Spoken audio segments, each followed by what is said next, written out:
Hello everyone and welcome back to a new video. In this video I'm gonna show you guys how you can fix coolant level is too low on Audi.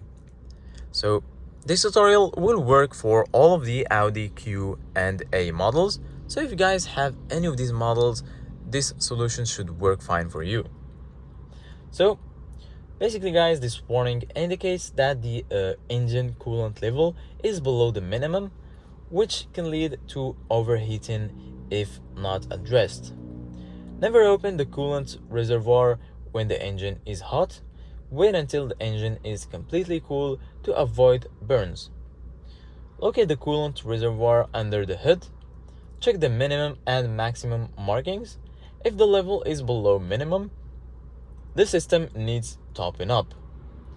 Add the recommended Audi approved coolant until the level reaches the maximum mark, and avoid also overfilling.